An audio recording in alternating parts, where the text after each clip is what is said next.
Former CNN anchor Don Lemon is in federal custody after being arrested over his coverage of an anti-ICE protest at a Minnesota church. Here to break down what we know so far about the case and what comes next is the Hill's courts and legal reporter Zach Schoenfeld. Zach, to start, what do we know about the circumstances of Lemon's arrest?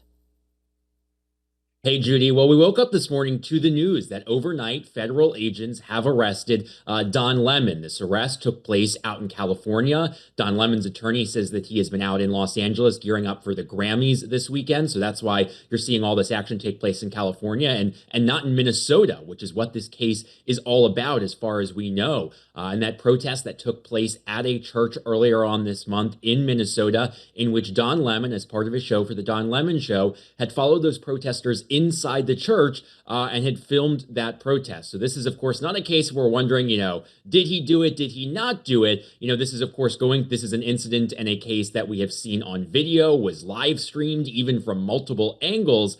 And now this, of course, is going to raise very complicated legal questions about whether this case can move forward. But as far as we know, Judy's still waiting to see those charging documents, but it seems that this case is all about that Minnesota protest.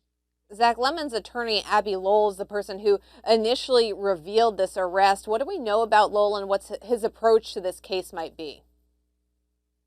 Yeah, if you recognize Abbe Lowell's name, we have been talking, you and I, about him a lot on this show over the last year or so. He is no stranger to having high-profile clients, including some high-profile clients going up against the Trump administration. To give you a sense of who Abbe Lowell, who some of his clients have been in the past, he's represented Hunter Biden back when he was facing criminal charges. He even represented, at one point, Jared Kushner and Ivanka Trump, members of the Trump family. So that is now who Don Lemon has brought in, quite some high-profile representation. He even represents, for example, Lisa Cook at the Federal Reserve in her fight at the Supreme Court. I just want to read you a little bit, Judy, from the statement that we got from Abbe Lowell following this arrest.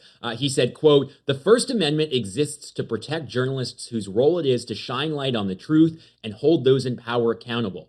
He went on to say that there is no more important time for people like Don to be doing that work. So, Judy, as we wait to see more information on this case, that seems to be the opening defense here from attorney Abbe Lowell, is that this case and the defense is going to be all about the First Amendment and protections for journalists. Certainly a small legal world that he's represented such a wide spectrum of folks there. It's obviously still very early in this case, but what are the next steps that Lemon faces?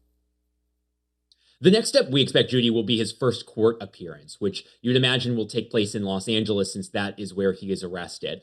And this is normally a procedural step that sometimes only takes a few minutes, where he'll go into court, get formally read with what those charges and accusations are. So that's obviously a question that we have too. So that'll be a critical element.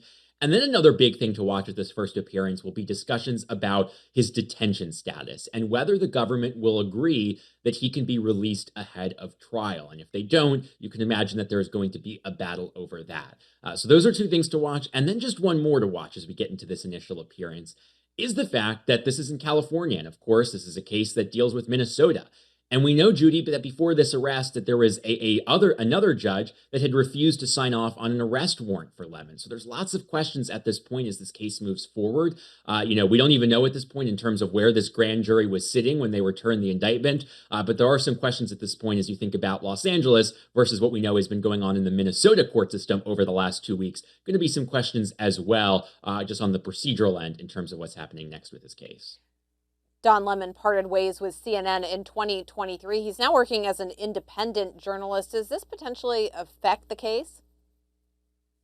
It could, and it'll be something that's interesting to watch, Judy. Obviously, if you are a journalist employed, by a corporate media company, it might be a little bit easier. And that now will be a thing to watch as we get into some of these pretrial motions, assuming that Don Lemon does have that motion to dismiss under the First Amendment. Does the Justice Department try to come back and accuse him, if they're going to make the argument that what he was doing at that church wasn't journalism, is that going to be their argument? Are they going to make a broader argument about independent journalists and try to prevent him from claiming First Amendment protections that way?